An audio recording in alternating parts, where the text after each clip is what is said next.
My little nieces call me Auntie Fabulous.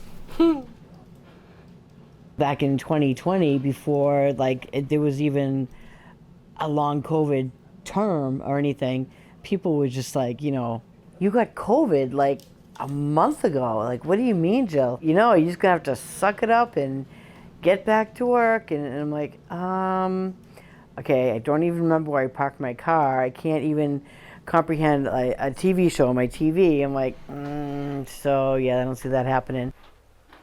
My nieces made this sign for me, whatever, and I put it up on the wall, and I forgot about it. And then when I got COVID, when COVID happened, they're like, all right, Auntie, put that up, and as soon as you get better and COVID all goes away, you can take that sign down. And here it is 5 years later, and the sign's still up.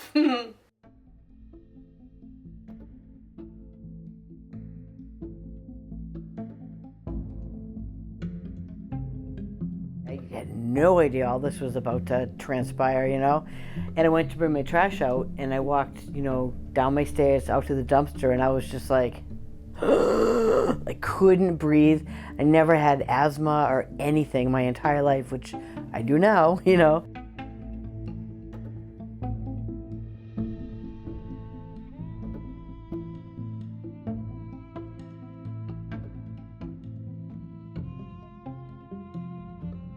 There's a lot of gaslighting of patients who have long COVID. They have family and friends who said, well, I had COVID and I did fine. I barely had a cold and it was over in 3 days, so why aren't you better yet? And it's because it is a very complicated virus. There are naysayers out there who don't believe it really exists. There are plenty of folks who believe if you have symptoms, psychologic, or it's simply a matter of being deconditioned or detrained, and we know these things not to be true.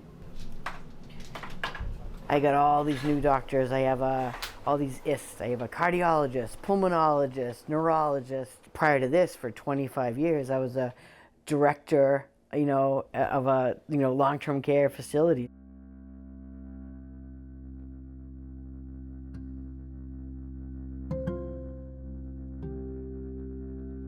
And there's a whole list of symptoms. The COVID virus can act on your body in different ways, and different switches can be flipped. It might be more fatigue and shortness of breath. It could be systemic inflammation and pain. Non-refreshing sleep, cognitive issues, including brain fog, orthostatic intolerance, that includes dizziness or palpitations. This entity called post-exertional malaise, so that's where you overdo on one occasion, you pay the price a day later or maybe 2 days later. So I got to the gym, just for an hour, and I only did I think I went up to maybe a half a mile on the elliptical, which, I was definitely dying. I'm not dying, but I was in pain. I could feel it after. But the next day I just went down to the Common in Franklin for a little teeny walk, maybe half a mile, whatever. And then that was Tuesday, and then on Wednesday I was just junk. So there's really nothing you can do for it. You just have to just lay low and not go out and do a lot of stuff. I think the public is dismissing it as a cold or the flu, and for some people that's the case, but for probably 5 or 6 in 100 people, they'll develop long COVID, and that can be debilitating and it can ruin people's lives.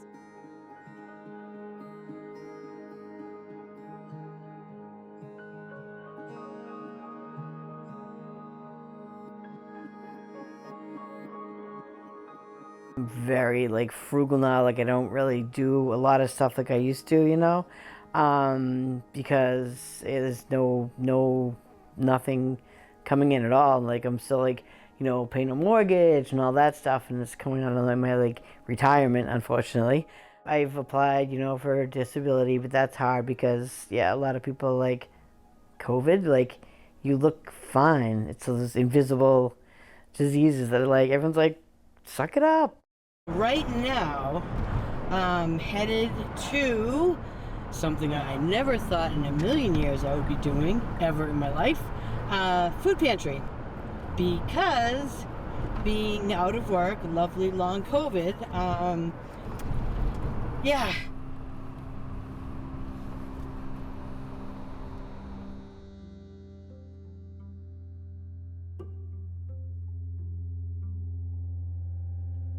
the program that I'm in now, I'm either a placebo or regular, the Recover Sleep.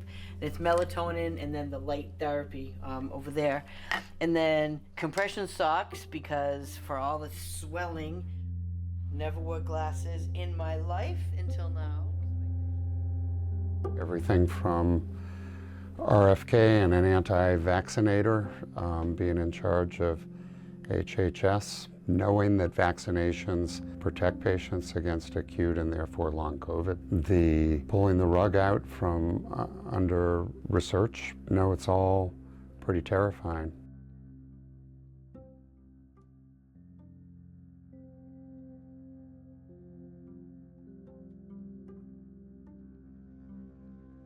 The first couple of years, they have been amassing a lot of data and focusing on underlying causes of long COVID. And now they're turning into more clinical trials and treatment through Harvard Medical School, Brigham and Women's, Mass General. We receive a lot of federal funding for a lot of those initiatives. And so it would be terrible to lose funding on those as well. If there's not a brake put on a lot of these proposals that have been thrown out by individuals who don't understand biomedical research, we're going to be in the dark ages again.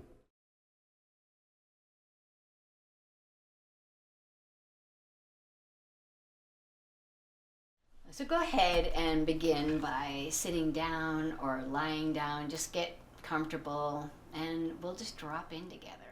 My name is Alden, and I recovered from COVID after a few years. I felt so heavy and depleted that I couldn't get out of bed. Even if I tried to walk from my bed to the bathroom, it would just go crazy. And if I tried to walk up the stairs, I'd have to stop on the stairs and rest. I had a walking group and I'd watch them go by and I was like in tears because they were like laughing and walking with their dogs and I couldn't do it. I just felt so isolated.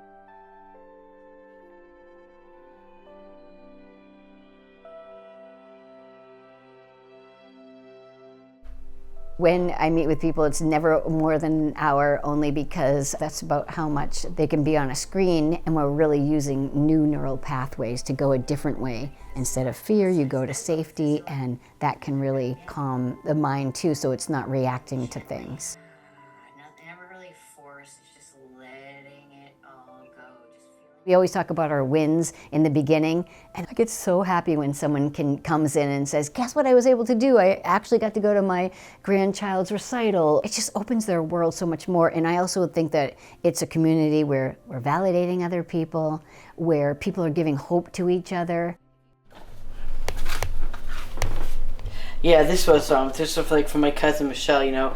We don't always know what the plan is, but we always know there's a plan. Wishing you peace and hope, and the certainty that somehow it will all work out. That's my cousin and her husband, and then the rest are mostly just from my boyfriend. How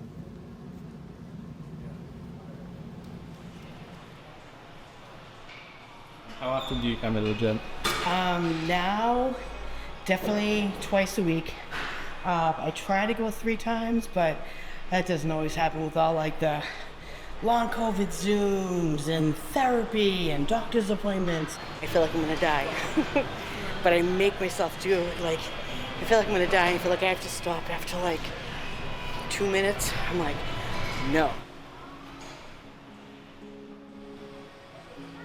And I only have it now when I do this on like level 1, which is like the lowest you can possibly even do. But you would never know it from the way I like die.